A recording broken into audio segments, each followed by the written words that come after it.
자, 그러면 이제 공법이 왜 시험에 들어가는가 이제 알아야 되겠죠? 여태까지 설명 뭐 했습니까? 자, 중개 얘기지, 중개. 중개를 하려면. 자, 물건 설명하려면 공법을 알아야 설명하죠. 물건 설명이 안 되는데 계약이 될 리가 없잖아요? 그리고 좀 특히 신경 써야 될 게 중개업 해가지고 우리가 중개해가지고 중개는 남 재산 아닙니까? 재산 중개해서 돈 얼마 번다 이 생각하면 안 돼요. 나 한 건 해가지고 270 벌어야지 양타 치면 아싸 500 이런 생각하면 안 되고 그 대부분 중개는 뭡니까? 그 집 재산의 대부분이 우리는 부동산이야 부동산. 그러니까 얼마 번다 생각하면 안 되는 것이고 버는 것은 투자용 물건은 따로 있는 거 투자용 물건. 투자용 물건은 벌기 위해 사는 것이고 대부분 중개는 투자가 아니고 실수예요 실수죠. 그건 진짜 판단을 좀 잘 해야 되고 보수받는 중개하지 말고 남 재산 전체를 움직이니까 정확히 알아야 돼요. 그래서 여러분은 뭐 해야 돼요? 중개사 공부하았다 생각하지 마시고 처음에 얘기했듯이 이 공인중개사 과정이 우리나라에서 부동산을 최고 많이 넓게 배우는 게 이게. 그러니까 시험만 아니면 진짜 이게 좋은 건데 시험만 아니면 전문가 과정에 들어왔다라고 생각을 해주시기 바랍니다. 그러고 준비하는 게 좀 많을 것 같아요. 그리고 좀 자부심도 갖고 남들이 모르는 거 우리가 설명할 수 있어야 됩니다. 그러면서 이제 공법의 시험 범위가 나오는데요. 이제 우리 좀 프린트 좀 봅시다.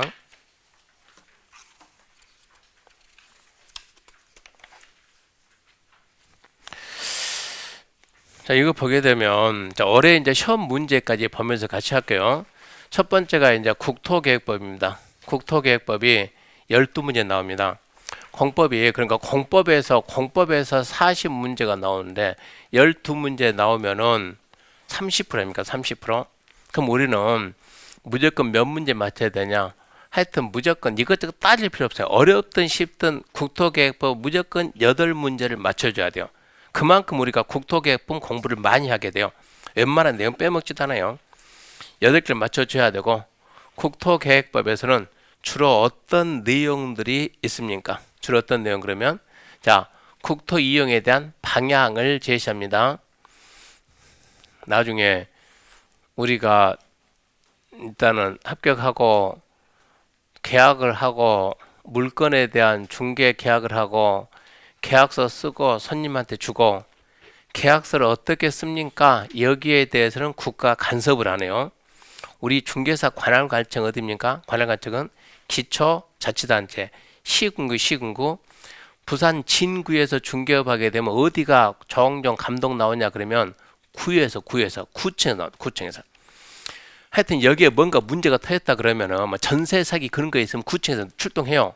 나와가지고 부동산 관리관 나와가지고 다 뒤진다고. 그럼 뭘 보냐? 계약서 제대로 썼냐 못 썼냐 이것은 안 봐요.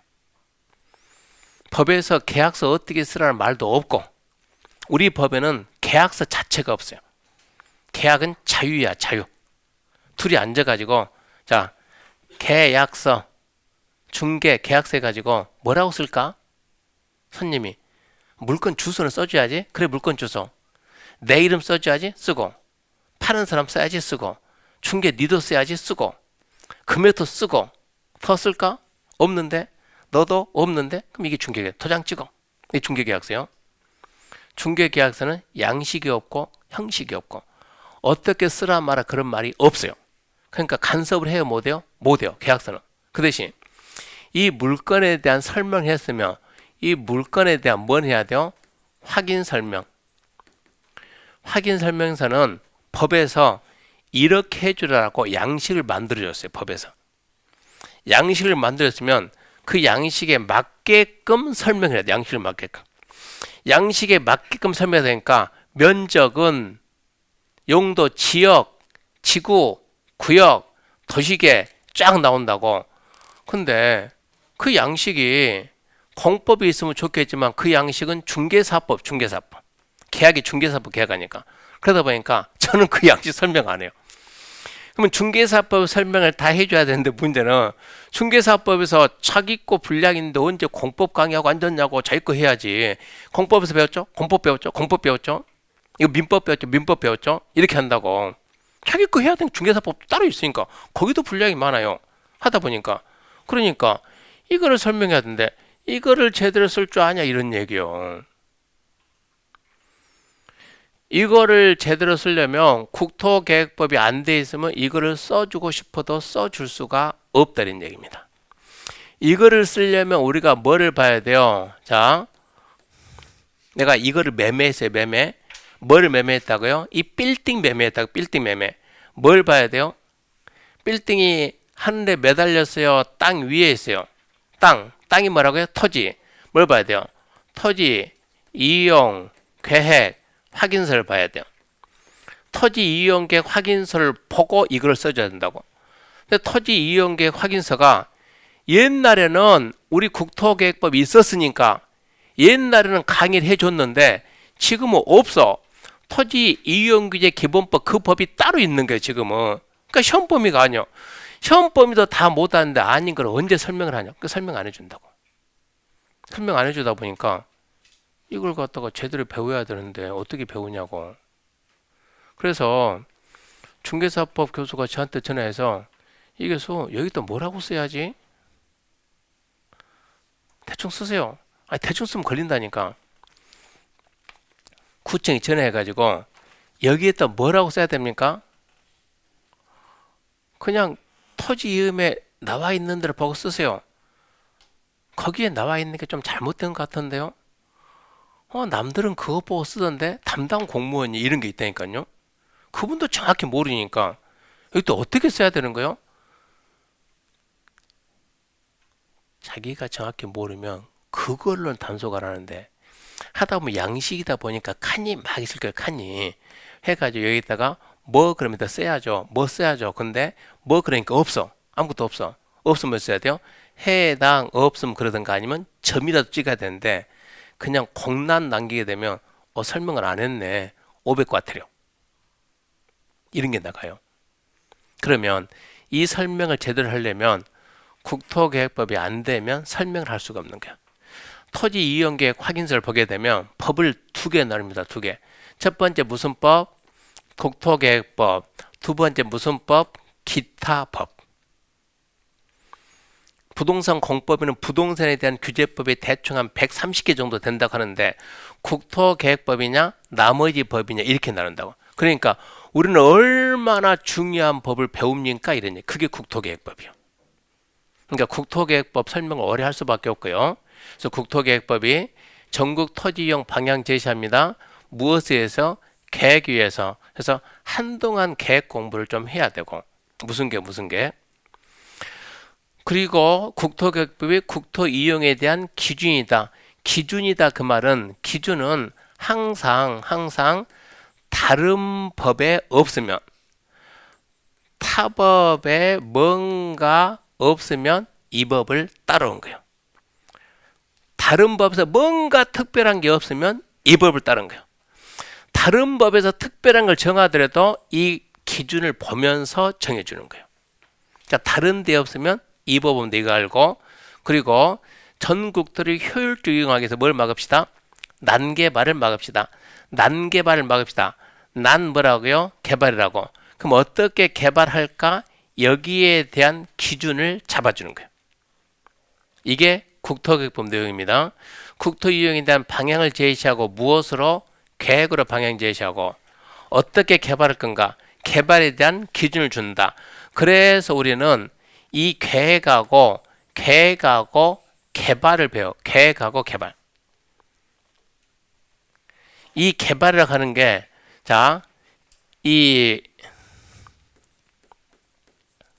이용은 토지를 보존하든가 개발하든가 이게 이용입니다. 규제는 생각해봐요. 보존하는 걸 규제하겠어요? 개발하는 걸 규제하겠어요? 개발하는 걸 규제하지 보존은 잘 보존하는데 보존하지 마 이거 말도 안 되잖아요. 개발은 하지 마 그러지 보존하지 마 이런 말 안 하는 거예요. 그래서 여기서 말하는 이용은 뭡니까? 개발이요 개발. 국토의 계획 및 이용에 관한 법률, 개발에 관한 법률 이 말이 되는 거예요.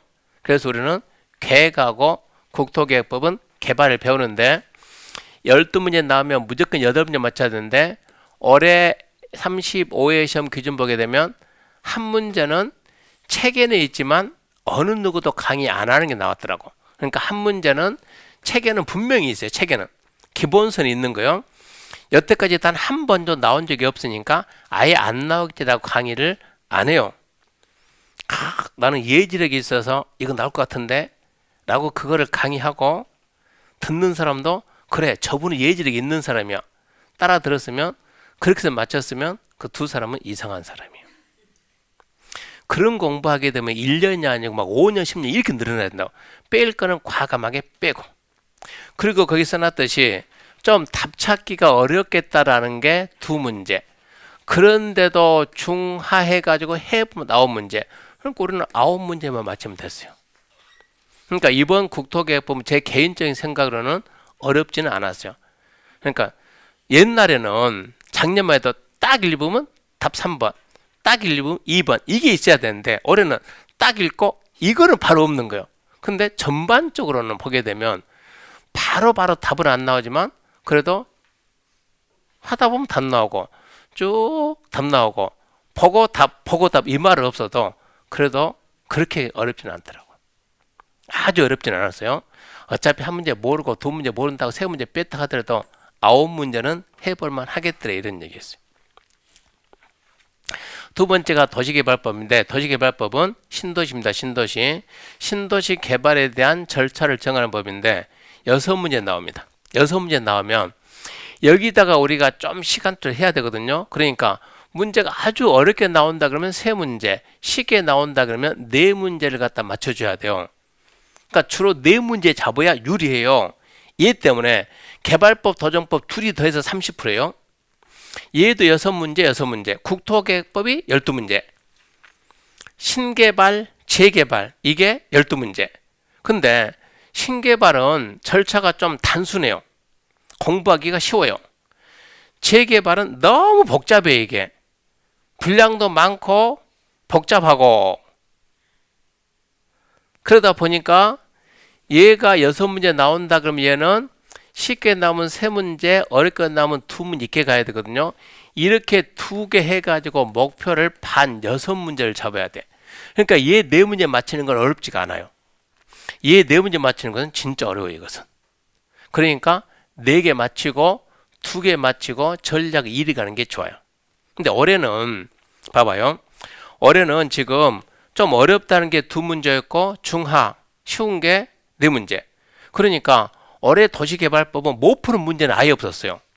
전부 다 풀 수 있어요. 전부 다 풀 수 있는 문제인데 아예 안 보는 문제가 나중에 하겠지만 토지 상환 채권, 토지 상환 채권에 기재할 사항이 아닌 것은 이런 게 있거든요.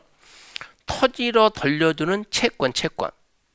누가 받는 건데 이걸 갖다가 LH공사가 토지주택공사가 토지상환 채권을 발행하는데 여기에 기재할 사항이 아닌 것은, 그러면 자 도시개발 사업을 하고 신도시를 만들고 이게 땅이야. 땅. 여기 있는 땅을 누가 가져간다고? 토지공사가 싹 뺏어가. 수용이야. 싹 뺏어가. 수용할 때 뭘 줘야 돼요? 돈 줘야 돼요. 돈을 줘야 되는데 토지공사가 지주한테 물어보는 거예요. 돈 줄까? 끝나고 땅 줄까? 소유자가 끝나고 땅 주라. 난 땅 주라. 이렇게 말하는 거예요. 그러니까 토지공사가 자, 내가 너한테 미리 현금을 주는 게 원칙인데 네가 원하면 끝나고 내가 땅을 줄 수 있다. 돈 줄까? 땅 줄까? 땅 주라. 그래? 끝나고 땅 줄게. 가겠어요? 안 가겠어요? 안 가지. 왜 안 가요? 아니 지금 준다 나중에 모른 척 해보면 나 어떻게 하냐고. 딴소리 하면. 그러니까 어떻게 해야 돼요? 땅 주겠다. 뭔가 문서를 줘야지. 뭔가 문서를 줘야 내가 들고 가지. 믿을 만한 거 그것도. 그래서 증서를 만들어. 그게 뭡니까? 자, 그럼 이게 이 증서가 토지로 돌려주는 채권 해가지고 토지상환 채권이라고 하는 뭘 만들어요? 증서를 만들어주는 거예요. 이거 들고 가. 그럼 가겠어요? 안 가겠어요? 가야죠. 갑니다. 여기에는 어디 있는 땅을 주거지역에 몇 평을 주고 그런 걸 다 해주는 거 다 써준다. 여기에다가 딱 써놓고 그리고 이거 들고 갔는데 나중에 왔더니 토지공사 나 그거 몰라. 모르겠고 내가 발행한 거 아니야. 그럼 뭐를 할 거예요? 또 애매하잖아. 그러니까 발행한 회사는 이거를 이렇게 발행했다는 의무적 뭐가 있어야 돼요? 대의장이 있고 나 몰라 이 말 못하게끔 누군가 이거를 감독을 해야 되겠죠. 그래서 누가 나중에 이 신도시를 지정한 지정권자가 토지공사 와가지고 내가 이거 발행하겠습니다. 증권 발행하겠습니다. 그러면 해라라고 승낙을 해준다고. 그 대신 너 발행하면 이거 전부 다 나한테 가져와야 돼. 내가 봐야 돼. 감독을 해야 되니까. 그러면 이 증서에다가 무엇을 써야 되냐 이러고 물어본 거예요. 써야 될 내용이 아닌 것은 이게 시험 문제예요. 이거 배운 적이 있어요? 없어요? 없어요. 이거는 배운 적 없는데 이게 한 문제에 나왔는데 시험장 가서 제가 올해 뭐라고 강의했냐 그러면 여러분 아무리 열심히 해도 출제자 마음에 따라서 출제자가 아예 인심 썼다. 그러면 12문제 못 풀어요. 안 배웠어요. 출제자가 아침에 부부싸움 해서 좀 신경이 날카로워. 그럼 몇 문제요? 18문제를 못 풀어요. 왜? 안 배우고 낼 거니까. 그럼 우리는 이미 12개, 18개 버리고 공부 시작한다고. 그럼 몇 개 풀라는 거냐? 운 좋으면 28개, 재수 없으면 22개. 그건 풀라고. 나머지 어쩌라고? 찍으라고. 뭐 어느 누구도 못 풀 건데. 이런 문제가 나오는 거예요. 뭐야? 증서에다 쓸 걸 물어보면 내가 무슨 수로 아냐고 무슨 수로. 모르는 거예요. 근데 정신만 차리면. 시간 있고 정신만 차리면 웃으면서 풀어요. 이 토지상한 채권의 증서에다가 나중에 얘가 망하면 누가 책임진다? 망하면 어쩐다고요? 부도 나면 뭐 한다? 책임진다. 뭐가 있어야 돼요? 보증이 있어야 돼요. 보증. 보증이 없으면 증서 발행이 안 되는 거예요. 보증이 없으면 증서 발행이 안 되는 거예요. 돈 빌립니다. 돈. 10억 빌려달래요. 금융계에 뭐라 그래요? 담보 제공. 땅 가져왔어요. 그것만 가지고 안 되고 땅이 좀 불안하고 한 9억은 빌려주겠는데 10억은 못하겠다. 네가 안 갚으면 누군가 책임져라. 데리고 온 거예요. 연대 뭐라 그래요? 보증이죠. 얘가 보증수였다. 그러면 10을 해주는 거예요. 망하면 누가 책임지는 거예요? 여기가 책임지는 거예요. 뭐 하면 책임지라고요? 망하면 책임지라고. 그래서 1번 보증기간 이게 나온 거예요. 그러면 뭐 하면 책임지라고요? 망하면 책임지라고. 부도 나면 책임지라고. 자, LH공사가 한 달 빚 이자가 얼마인 줄 아세요? 빚은 고사하고 하루 이자가 얼마래요? 막 100억 이런 말 하던데. 저거 망해요, 안 망해요?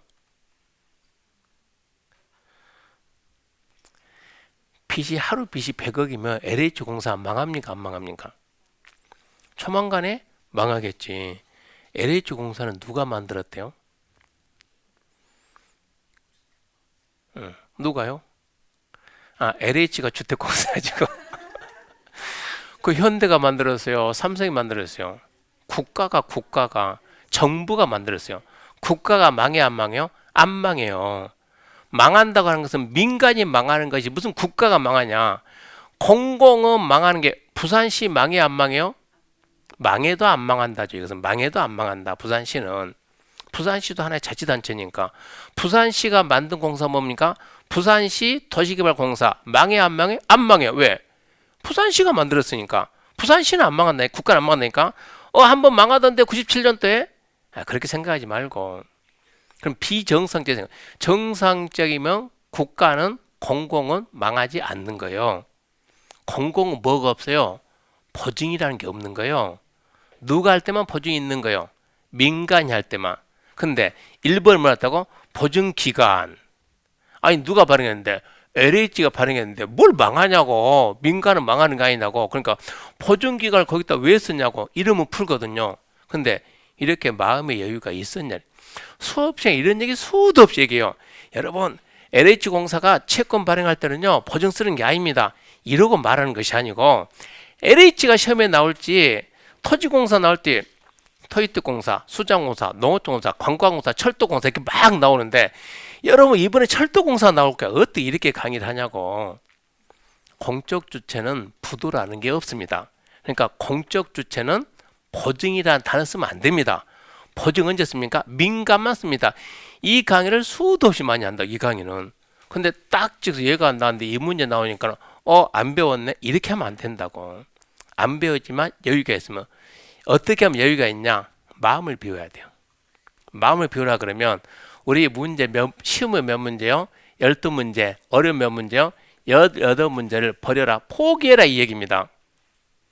딱 들어가서 나는 40문제 어이구 내가 다 아는 문제야. 그래도 포기하라고.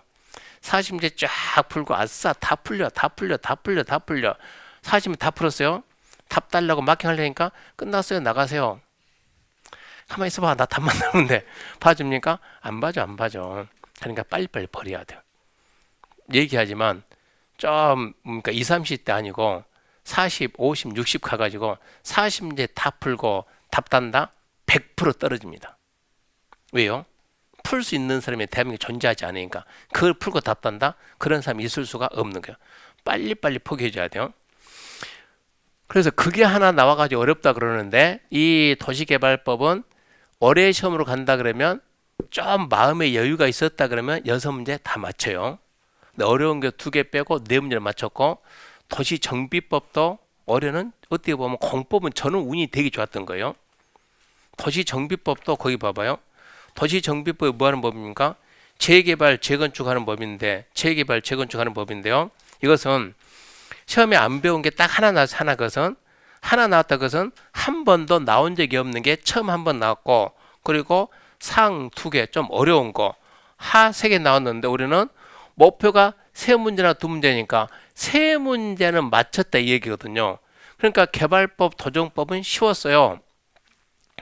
올해 시험 문제 해설 강의는 제가 했어요. 제가 해설 강의하고 그날 당일날 해설 강의는 그러면 세 분이서 했는데 1번, 2번, 3번 1번 교수님이 국계법 2번은 제가 개발법, 도정법 풀고 3번 교수가 건축법, 주택법 풀고 농지는 2개니까 빨리 푼 사람이 풀 이렇게 했거든요. 근데 저는 보니까 문제가 충분히 해볼만 하네. 긴장만 안 했으면 이건 해볼만 하겠다. 사람들이 수험생 긴장만 했으면. 근데 이거 푼 교수님이 이거 왜 이래 문제가 왜 이렇게 어렵지 이러는 거예요. 아이고야 이거 이상한 거 되게 많이 나왔네. 처음에 풀 때는 우리도 그래요. 근데 다 풀어놓고 자 처음부터 우리가 계산해보자. 이제 모르는 거 그러니까 우리가 강의 안 했던 거 딱 하니까 10개 나온 거 10개. 세 사람 다 강의 안 하는 거 10개. 어느 누구도 할 수가 있다. 그럼 이거는 상으로 할까 중으로 할까 그 계산을 해봤던 거예요. 정신차로 계산해보니까 아주 어렵진 않았네. 그러면 아주 어렵진 않았는데 바로 1초 만에 답낼 문제가 별로 없네. 그 전에 비해 가지고 그런 특징이 있어도 그런 대로 좀 해보면 했습니다. 그래서 우리가 구시가지 재개발 재건축 절차를 정한 법인데 이 법이 많이 좀 어려워요. 좀 까탈스럽고. 근데 문제는 우리가 신도시 개발은 이거는 쉬워요. 쉬운데 합격하고 난 다음에 중개할 때 이게 도움이 되냐? 전혀 도움이 안 돼요. 여기서 신도시 만드는 데 가서 중개할 사람이 없으니까. 여러분 신도시 들어가서 중개해야 안 해요? 하죠. 명지 신도시 구청 하죠. 그건 이미 다 끝난 다음에 하는 것이고 도시 만드는 과정에서 중개 안 해요. 만들기 전에 그건 땅 아는 사람 몇 명 하는 거예요. 대부분 구시가지니까. 그러니까 중개하고 걸리는 게 거의 없어. 얘는 재개발 재건축은요. 우리가 구시가지에서 중개한다 그러면 항상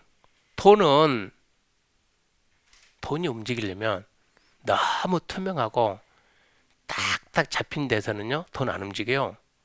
뭔가 좀 어지럽고 혼탁하고 그런 데서 돈이 돌지. 그러니까 돈은 여기서 돌지 이런 데서 안 돌아요. 신도시에서는 돈이 움직이면 그러니까 눈에 안 보이는 돈은 없어. 이런 데는 눈에 안 보이는 돈이 되게 많아.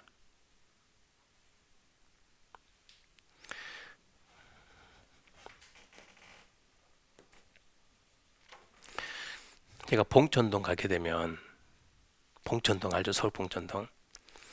봉천동 가는데 자식들은 모르는데 부모가 사망했습니다. 5년 뒤에 자식이 이제한 겁니다. 5년 뒤에 아버지가 사망하면서 땅을 남겨놨는데 그 땅이 전부 다 봉천동 구시까지 있는 도로입니다. 도로가 몇 평이 있어요? 도로가 3,000평이 있는데 부모가 사망하게 되면 자식이 상속 등기 안 하면 그게 넘어가요? 안 넘어가요? 다른 사람한테 가야 안 가요? 안 가죠. 상속 등기는 뭐 2대 3대 넘어가도 그건 다 찾아갈 수가 있어요. 상속 등기 같은 경우는. 그러니까 모르고 있다가 우연찮게 알게 된 거예요. 근데 그 집은 이것 말고도 돈이 많아. 여기는 자식들이 전부 다 뒤에가 사자예요. 사자인데 신기하게 공인 중개 사 빼고 나머지 사야 약사, 의사, 변호사 전부 다 이쪽이에요. 이쪽. 그러니까 토지를 몰라요. 토지를. 근데 여기가 좀 괜찮은 집이거든요. 이 집안이. 그러다 보니까 그 중에서 한 명이 나서 가지고 자기 친구한테 친구야 이래 가지고 이게 3,000평이나 땅이 있는데 평당 1,000만 원이면 얼마입니까? 3,000평이면 300억 아닙니까? 300억? 평당 1,000만 잡아서 300억인데 이거를 팔아야 되겠는데 너는 그래도 명색에 우리나라 대기업입니다. 손가락 안에 들어가는 그 기업이 이사입니다. 이사. 그래서 너는 부동산 회사니까 네가 빠르지 않겠니? 해가지고 부탁한 거예요. 그 친구가 가지고 그 친구는 어디로 가겠어요? 중개로 가야 되겠죠. 중개법인에. 이 친구가 가지고 이제 이분은 저한테 수업 들은 사람이에요. 가지고 교수님도 중개한다는데 팔아주세요. 그러니까 좋아요. 그 대신 그냥 안 되고 이분 데리고 오세요. 이분. 그러니까 상속인 이 사람 데리고 오게 되면 같이 오세요. 혼자 오지 말고. 그리고 뭐 하면 이거 전속 계약을 쓰면은 내가 해줄게요. 그러니까 전속 계약 쓴대요. 그래서 이제 이거를 담당할 직원을 데리고 같이 미팅을 해요. 미팅을 하고 전반적인 얘기하고 그런 상태에서 얼마 하면 되겠습니까 했더니 자기가 감정을 했는데 평당 1,000 이상은 나오니까 평당 1,000 이상 되게 팔아주라고. 좀 300평 그럼 얼마 해주면 되겠네. 그러면 300은 해주면 되겠네. 이게 지금 여기가 구시가지예요. 구시가지. 그래서 팔자. 어떻게 팔까? 그러면 서울은 기준 면적이 90제곱미터. 몇 평이요? 30평. 부산은 기준 면적이 60제곱미터. 몇 평이요? 18평. 이 이상 땅 가지고 있으면 재개발하면 입주권이 나와요. 부산은 60에 60, 60은 18평, 서울은 90에 90, 30 이렇게 된다고. 그렇게 하면 지분이 나오니까 저는 자 3,000평이 지금 현재 이것은 11개 필지예요. 이거를 전부 다 90으로 하자 해가 이걸 갖다가 90이면 몇 개 됩니까? 100일 하더 30개. 그럼 이걸 갖다가 30개로 뭐 해가지고 분필해가지고 하나씩 매각하자. 그러면 도로 부지는 주변 시세의 도로는 3분의 1입니다. 감정할 때 3분의 1 해주는 거예요. 보상할 때 주변 땅값의 도로 무조건 3분의 1, 3분의 1. 그러니까 주변이 지금 3,000만에 거래된다 그러면 얘는 거래하는 얼마가 1,000 이렇게 해야 된다고. 보상에 3,000 나오면 얘는 1,000 나오니까 지금. 그렇게 해가지고 그럼 30개 해가지고 가지고 있으면 이 사람들은 뭐만 하면 재개발하게 되면 입주권 나오니까. 그러면 1,000에서 얼마 투자하면요?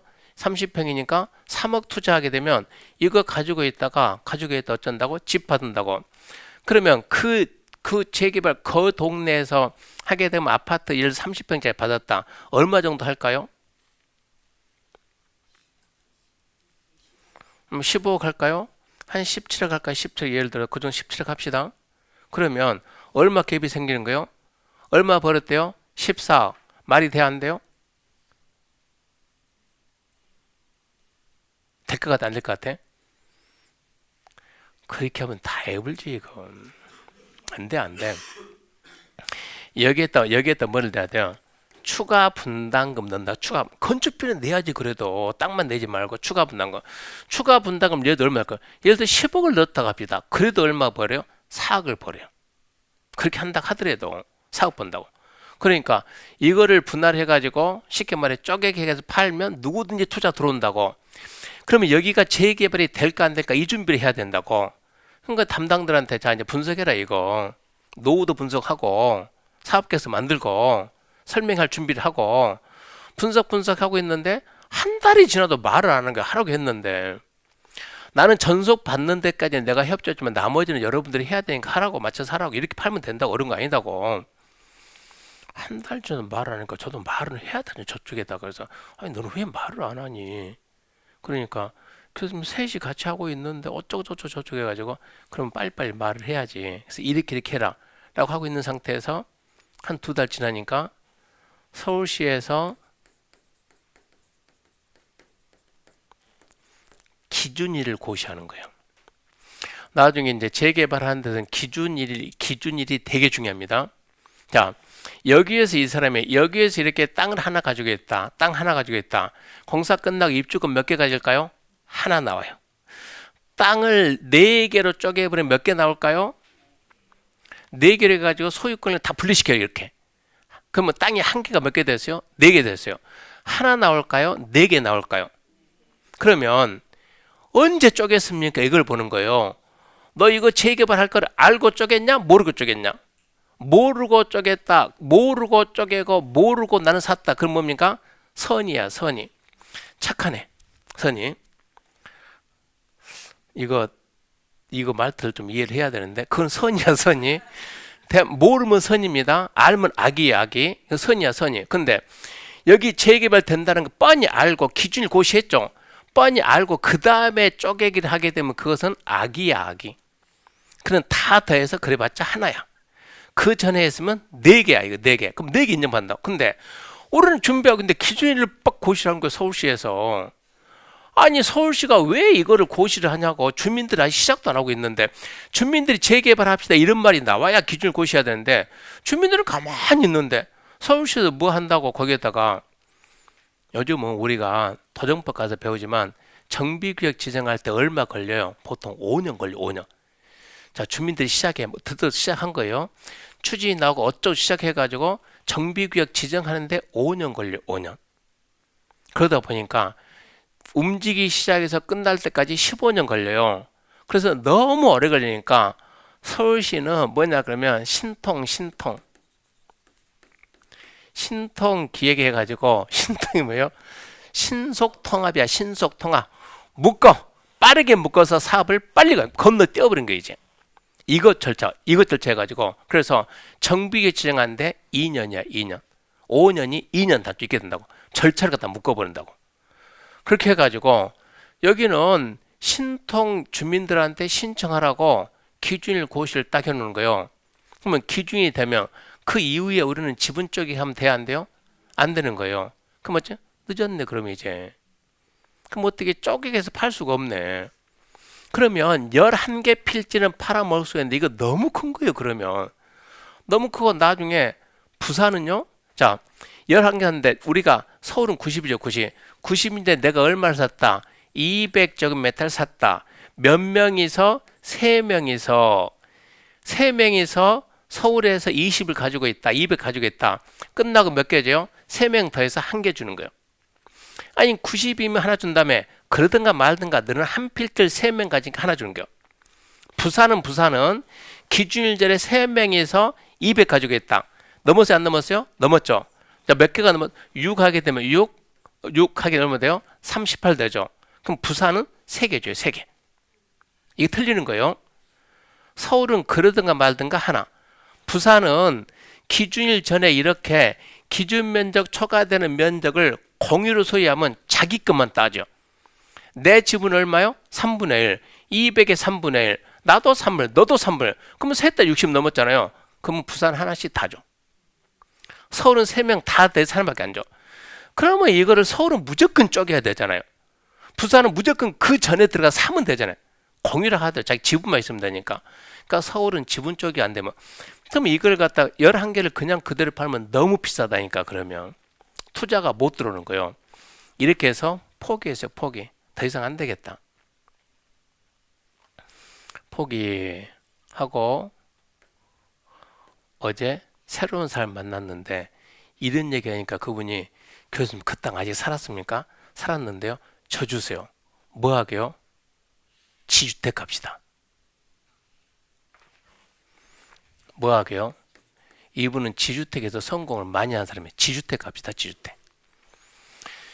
지주택은 뭡니까? 주택법 시간을 배웁니다. 지역주택조합. 지역주택조합을 줄여가지고 지주택을 해요. 지역주택조합 하는 데 있어서는 땅 면적이 전부 다 이거 서울시 기준을 맞춰 90씩 쪼개십시다. 그럼 다시 쪼개서 몇 개 만들어가지고 100개 만들어가지고 팝시다. 얼마? 3억씩 팝시다. 투자 안 들어옵니까? 그러면 들어온다니까. 그 대신 팔 때 조건 뭐예요? 조합원 가입한다는 조건. 그래야 땅이 나오잖아. 그래야 아파트 입주권이 나오니까 조합원 가입한 조건 하십시다. 그럼 벌써 땅 면적 얼마를 확보했고 3,000평 확보했고 조합원 몇 명 확보했고 100명 확보했고 거기 빌라, 그건 전부 다 빌라니까 빌라 사는 사람한테 빌라 살래요? 아파트 살래요? 빌라 살래? 아파트 살래? 이렇게 얘기하면 그 다음은 자기가 할 테니까 그래서 이거는 말이 되네? 이거는 말이 되는 거요. 그래서 오늘 저는 여기서 수업 끝나고 내일 올라가게 되면 내일 오후 3시에 그 브리핑을 다시 해요. 자료 직원에 자료 다시 가져와라 해가지고 브리핑 해가지고 우리가 하는 게 아니니까 이 대표가 한다니까 지주택하고 같이 우리는 땅 팔자. 저분은 얼마에 팔아달라고 했다. 300개만 주면 된다고 했으니까 우리가 능력가 400개 받든 500, 그건 우리 능력이니까. 그러니까 이 대표는 그 다음 얘기예요. 교수님 이걸 몇 개를 받아가지고 몇 개까지 사업하면 충분해요. 돈도 남아요. 그러면. 토종법 하면서 이런 내용을 어느 정도 알아야 그런 말을 했을 중계를 할 수가 있는 거예요. 그러니까 여기는 공부하기는 어렵지만 이거를 알아야 돈 되는 거예요. 근데 여기서는 뭐가 나오냐? 정비구역이나 정비 예정구역이 지정되면 거기는 지주택이 안 되게 딱 막아놨어요. 그러니까 요즘 부산은 지주택하고 재개발하고 충돌하는 단지가 되게 많아. 이쪽 패거리에 와서 우리 여러분 재개발 하면 이쪽 패거리에 와서 지주택을 막 이런다고. 재개발 빨라요? 지주택이 빨라요? 저는 여기 있는 주민들이 내용을 재개발을 정확히 알고 지주택을 정확히 알면 저는 지주택하라고. 이쪽이 더 빨라요. 이쪽이 훨씬 빠릅니다. 지주택. 전제 조건은 주민들이 이거를 알아야 돼. 절차를 갖다가. 절차를 정확히 안다 그러면 지주택 나쁜 거 아니에요. 모르니까 맨날 당하니까 나쁜 거지. 아는 사람한테는 절대 나쁜 거 아니에요. 서울 가게 되면 땅을 못 구해 주택 못 하는 거예요. 지방은 조합원을 못 구한 것이고 서울은 땅을 못 구한 것이고 서울에는 뭐가 있냐 그러면 서울에는 병무청역이라는 이런 역이 하나 있습니다. 병무청역에 지역주택조합을 하는데 저보고 가서 교수님도 하나 팀 할래요? 대행할래요? 업무 대행상 그런 얘기 해가지고 어떻게 본부장이 어떻게 하려고 그래요? 자기가 총괄 본부장 하니까 저보고 본부 하나 꾸리래요. 1본부, 2본부. 그럼 회사 직원들 하라고. 그러면 서류 나한테 오픈해야 돼요? 오픈한대요. 내가 보고 믿을만 가서 할게요. 해가지고 얘기했더니 오픈한다고 갔거든요. 그러니까 서류 주세요. 주더라고요. 저는 그걸 아니까 써놨어요. 땅 몇 프로 샀어요? 땅 30% 샀어요? 몇 프로 동의 받았어요? 60% 동의 받았어요? 그러면 30 사고 60 동의 받았으면은 얼마 된 거요? 90은 됐죠. 이렇게 써놨더라고. 소유권 확보 30, 동의 60, 얼마에 90. 그래서 제가 이거 주지 말고 이거 네가 썼잖아 이거 주지 말고 가져오라고. 어쩐다고요? 토지 목록 가져오고 먼저 그 땅이 어디 이거 가져오고 토지 줘서 가져오고 필지 다 해야 되니까 계약서 전부 다 가져오고 내 눈으로 봐야 되니까 아니 어떻게 사람 말 믿습니까? 이 사람 5% 사서 30 샀다 하게 되면 어쩐 믿어야 되잖아요. 그럼 증거 있어요. 그러니까 계약서 가져오면 내가 할 테니까 보고 할 테니까 안 가져와요. 내가 그럴 줄 알았다고. 그러니까 나는 안 들어간다고. 그러니까 여러분들이 이걸만 알면 돼요. 확인하고 무조건 안 좋아 그러지 말고 확인. 조합원 모집하려면 이거 전부 다 보여주게 돼 있어요. 보여주게 돼 있는데 그리고 내가 거기다 도장 보험 가입해 봤습니까? 보험하게 되면 양식에 따가다 여기다가 하다 자필로 쓰는 게 있잖아요. 내가 확인했음 그러면 미연하게 확인했음 따라서 쓰세요. 이거 쓰잖아요. 이거 그거 하듯이 거기도 그렇게 해주거든요. 해주면 확인했으면 맨날 확인했으면 진짜 확인하고 확인했다 그래야죠. 그러면 뭘 확인해야 되는가? 그런 서류를 줘요. 근데 앞에서 말로 써주거든. 소유권 30% 확인했음. 자, 확인했죠? 30% 확보했음. 60 동의 받았음. 이게 무슨 확인이냐고. 그건 확인 아니지. 이거를 봐야 이게 확인하는 것이지. 그래서 이 서류 달라니까 안 주더라고. 준비가 안 된다 했잖아요. 그래서 그러면 저는 참여를 안 하고요. 이렇게 넘어가는 거예요. 정비법은 정비구역은 예정구역이 지정되면 지주택이 안 돼. 근데 거기는 기준을 고시했는데 움직임이 없어요. 거기는 기준을 먼저 고시하냐고. 그럼 어쩐다? 정비사업이 아니고 지주택 들어가도 되겠다 이렇게 되는 거예요. 그러니까 좀 어렵지만은 합격했다 생각하고 이거 어느 정도 알아야 나중에 중개하고 돈이 되는 거니까 구시가지에서는 지금 부산에서 이거 하게 되면 돈 되고 그런 대로. 그러니까 공부 좀 해야 돼요. 무조건 피하면 안 되고 어느 정도는 해야 돼요. 그 다음에 이제 건축법인데 건축법은 이 법은 진짜 대책 없는 법입니다. 옛날에는 최고 만만한 법인데 이 건축법은 출제지 뭐 기분이 안 좋다 그러면 2문제, 아주 좋아요 그러면 5문제 이렇게 내요. 그러니까 딱 해서 몇 문제 맞추겠다. 이게 어려운 법이 이것은. 어레션 법이에요. 어레션. 어레션은 자 둘 뭐예요? 듣도 보도 못한 거 둘. 그리고 어려운 거 하나. 그리고 중하가 몇 개입니까? 3개. 그러면 건축법은 좀 어려웠네 그러면. 이렇게 가는 거예요. 주택법은 7문제 나오는데요. 주택법은 주로 이제 건축법이 건축물이면 건축물에는 몇 가지가 있습니까? 우리가 30가지 건축물이 있습니다. 30가지. 건축물에 대해서 하는 것이면 주택법이면 30가지 중에 주택은 몇 가지가 있대요. 주택에는 2가지가 있어요. 2가지. 주택의 건설, 주택의 공급, 주택의 리모델 이런 식으로. 우리가 주택을 지으려면 건축법을 쓰는 거예요. 주택법을 쓰는 거예요. 주택을 내가 건축을 하겠다. 주택을 건축하겠다. 주택법을 씁니까? 건축법을 씁니까? 모든 건축물 건축 뭐라고요? 건축법. 주택은 뭐라고요? 주택법. 그럼 뭐 쓰라고? 그럼 어떻게 해야 돼요? 일단은 건축법. 일단은 건축법이니까 건축물 건축은 건축법을 하되 단 주택의 세대가 커지면 한 번에 짓는 개수가 많아지면 몇 개 이상이 되면 쉽게 말할게요. 30개 이상이 되면은 단독주택은 30호, 공동주택 30세대 한꺼번에 지을 때 30가구 이상이 되면 그때부터는 무슨 법을 써라? 주택법 써라. 주택법을. 그러니까 건축법, 주택법 관계를 놓고 보면 모든 건축물 건축은 예외 없이 건축법 쓰는 거예요. 근데 그 건축물 안에 주택이 있고 주택 안에 몇 개 이상이 되면 30개 이상이 되면 주택법. 그래서 30개 이상 되는 주택의 건축에 대해서는 주택법을 쓰니까 주택법은 건축법에 대한 특별법이 되는 거예요. 주택법에서 특별한 규정이 없으면 건축법을 따라가는 거예요. 이렇게 가는 거예요. 그러니까 주로 얘는 이제 주택을 건설하고 주택 건설 주로 아파트 짓고 뭐 하고요?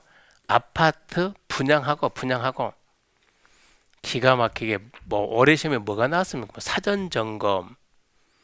아파트 입주하기 전에 하자 있는 거 없는 거 점검해야죠. 근데 사전 점검 그런 거 문제 내면 그걸 왜 우리가 그런 걸 하냐고 중개하는 사람이. 그래서 사전 그런 거 안 써. 그 우리는 법원에 있을 망정. 그걸 강의도 안 해. 그런 것은 내면 그 이상한 사람이지. 근데 이상한 사람이 냈어 그런 거. 그러니까 그런 거 못 묻히는 것이고. 청약 통장 있어요? 없습니까?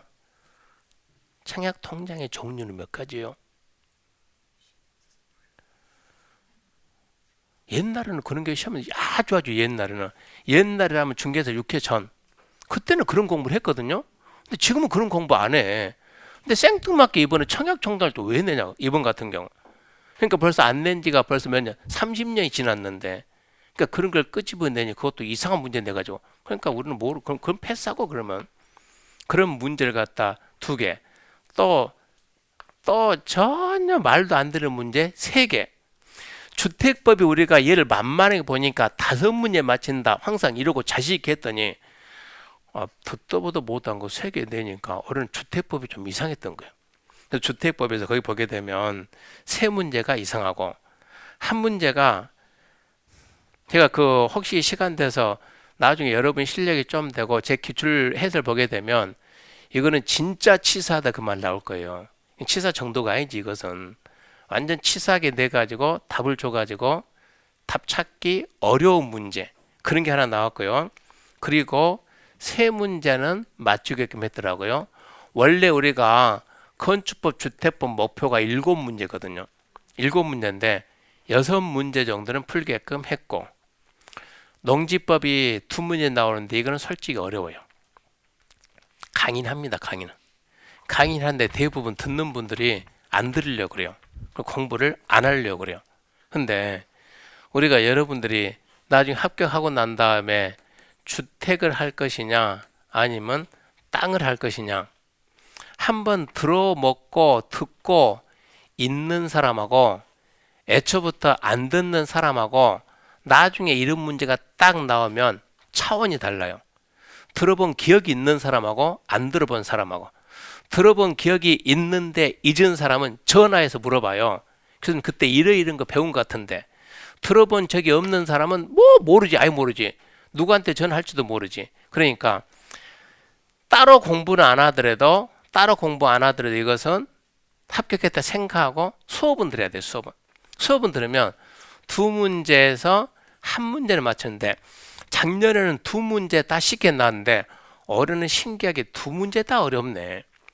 2문제 다 어려운데 그래도 한 번 들어본 사람은 그런대로 1문제를 풀겠더라고요. 그게 안 된다 그러면 농지법은 둘 중에 하나는 몇 번이라고? 5번이라고. 에라 모르겠다. 5번 찍은 사람 어쨌거나 1문제 맞췄고 뭐 그런 식으로 했고 이렇게 내용이 되거든요. 그렇게 하게 되면 이거 전반적으로 분석해 보면 우리 공법 40문제 중에서 우리가 솔직히 올해 같은 경우 실력으로 풀 수 있는 문제가 24문제입니다. 실력이고 뭐가 어차피 안 돼 하는 문제가 10문제였고 그리고 나머지 아주 어렵다 그러니까 우리가 아주 어렵다가 6문제고 어차피 니도 내도 몰라 하는 게 10문제고 그러면 여기에서 우리가 과연 여기에서 몇 문제를 풀까 우리는 이제 그거를 걱정하는 거예요.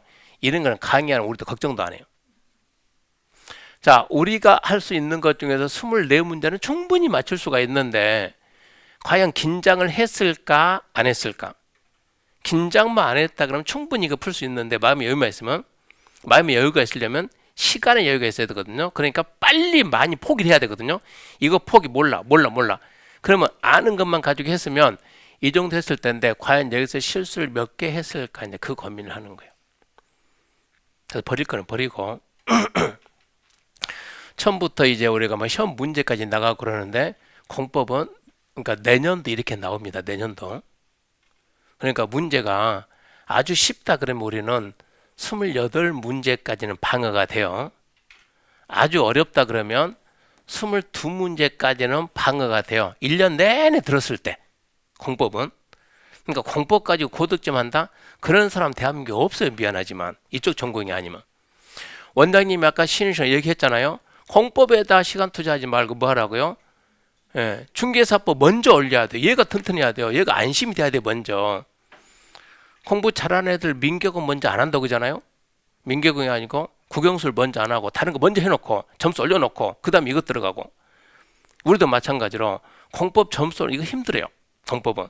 그러니까 공법은 50점만 맞춰도 50점 실력 맞추고 나머지 찍어도 찍는 법은 나중에 888 설명할 테니까 찍어도 네 문제 맞춘다고 이것은.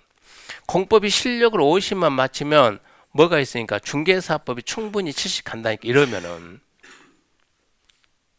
실력 50 갈 정도로 실력 70 가니까 그렇게 해서 넘어가는 방법도 있으니까 공법에다 고득점 한다는 없는데 그 대신 그러니까 올해 하면서 셋이서 해설 강의 하면서 끝나고 난 다음에 내년에 어떻게 강의할 것이냐 근닥에서 무슨 뭐 강의 뭐가 바뀐다 그런 거 없어요. 아는 것 더 철저히 해야 돼. 아는 것 더 철저하게. 더 반복시켜서 아는 거는 더 철저하게 강의해주고, 어쩌다 하는 것은 주간반은 어쩌다 하는 거 설명해 주겠지만, 야간반은 그도 저도 시간이 없으니까. 야간반은 주간은 4시간, 야간은 2시간 반 하거든요. 4시간 2시간만 줄이려면 안 되겠다. 이것은 실무고 뭐고 필요 없다. 첫날부터 주구장창. 여러분, 농지법은 농지 소유에 대해서 누가 소유할 것이냐, 어떻게 이용할 것이냐, 어떻게 보존할 것이냐, 여기에 대한 절차를 정한 법입니다. 무슨 말인지 알겠습니까? 알겠어요? 모르겠어요? 물어봅시다. 알겠습니까? 알겠죠? 왜 그러는지 알겠습니까? 왜 소유, 이용, 보존밖에 없대요? 왜 개발은 없대요? 뭐라 할까요? 모르지, 그것은. 그걸 나한테 물으면 어떻게 알아? 아니, 왜 농지법은 소유하고 이용하고 보존에 대한 절차만 정한대요? 개발에 대한 절차는 안 정하고? 농지는 개발 못합니까? 할 수 있어요. 근데 왜 개발을 안 써놨대요? 이러면 더 이상 이제 공부를 못하는 거, 우리는. 그러니까 공법 시간에 왜 이러면 이제 끝나는 거, 거기에서. 그럼 공법은 왜가 없어요. 왜가 무조건 뭐라고요? 네요, 네. 여러분 잘 들어보세요.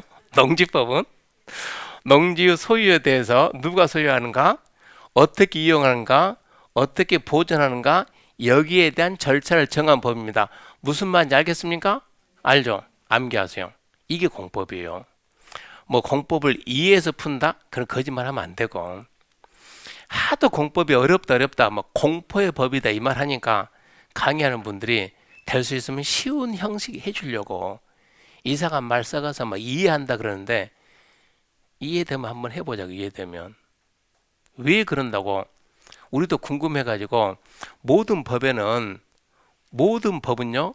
법 맨 위에 뭐가 있냐 그러면 질문 하나고 연락처가 있어요. 연락처가. 질문 하나 전화번호 있다고. 043 해가지고 세종시 가면 다 있다고. 전화번호가 중앙부처 다 있으니까. 자 예를 들어서, 자 농지법 32조 1항 가게 되면 농업진흥구역 허용되는 거 쫙 있어요. 쫙쫙 있어요. 근데 거기에는 예를 들어서 축사가 있다. 축사 얼마까지 되냐? 660까지 된다. 660까지 된다. 예를 들어서. 그럼 제가, 저기요, 왜 660입니까 이게? 600도 아니고 700도 아니고 왜 660이라고 물어봐요. 궁금하면은. 그분이 뭐라는 줄 아세요? 담당관이 그 법에 있잖아요. 농지법에. 그러니까 있는데, 근데 왜 660이래요? 그 법에 있잖아요.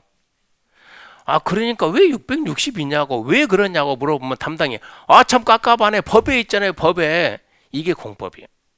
그래서 공법이라고 한다 그러면 어려워서 안 된다니까요. 그냥 뭐라고요? 국어야, 국어. 아, 농지는 농지를 누가 소유하고 어떻게 이용하고 어떻게 보존하는가, 여기에 정하는 법이다. 알겠습니까? 알겠다. 암기합시다. 이렇게 갈 수밖에 없다고. 근데 무턱대고 다 암기 못하니까 이 많은 거. 그래서 중요한 거 위주로 암기하고, 한 번 듣고 암기 됩니까? 그러니까 계속 반복하고. 자, 암기했는데요, 다음 주 오니까는 나가버렸던데요.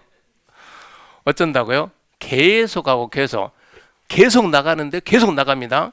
어찌해야 돼요? 나가기 전에 더 빨리 들어가야 돼요. 방법은 그것밖에 없어요. 잊어먹기 전에 다시 암기하는 거. 그러려면 어찌해야 돼요? 이 책을 갖다가 줄여가지고 하루에 볼 만큼 만들어야 돼요.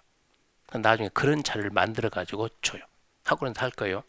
그걸 가지고 무슨 말인지만 알겠다 그러면 그 다음에 무조건 반복하고, 그리고 반복된 상태에서 어떻게 문제로 가는가를 접목을 해야 돼요. 그걸 갖다 1년 반복하면 해요.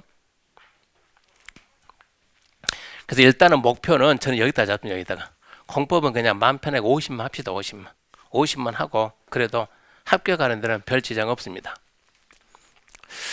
자, 우리 공법 시험 어떻게 준비해야 됩니까? 첫 번째, 기본 이론을 이해해야 되고, 그러니까 내용을 모른다는 건 말이 안 되니까 무슨 말인지는 알아야 되고, 그러니까 이제 11월 주로 이런 게 해야 돼요. 그리고 어느 게 자주 출제되는가를 이제 잡아줘야 되고, 하면서 얘기합니다. 어느 게 출제된다? 그거 알았으면 어쩐답니까? 반복하는데 이렇게 써놨습니다. 어느 분이 이제 그게 뭐 동생 되는데 수업 시간 뭐 다감 그래서 뭐너그뭔 말인데 했더니 아 형 닥치고 암기야. 뭐 다른 말이 무슨 필요가 있어 암기하지. 암기해야 되고 암기는 방법밖에 없어요. 그리고 말했지만 공법 실력으로 푼다 한계가 있어요. 어려워요. 안 돼. 안 배웠는데 어떻게 실력이 나옵니까? 안 되지. 그래서 문제 푸는 요령을 알아야 돼요. 문제 푸는 요령을 알려면 어떻게 만드는가 그 방법을 하면 돼요. 출제자는 아 이렇게 만든다. 우리는 거기에 맞춰서 준비를 해야 돼요. 이렇게 만든다고 뻔히 알았으면 맞춰서. 그래서 수업 시간에 가운이라는 얘기도 하고 눈치도 하고 경미도 하고 888도 하고 자꾸 이런 얘기 해요. 그러니까 본강의 시작하면 이런 얘기 해줄 거예요. 거기 맞춰서 준비하는 거예요. 그리고 고득점 하지 맙시다. 공법 고득점 하면 나머지 과목이 망가집니다. 기본만 잡읍시다. 이렇게 가야 돼요.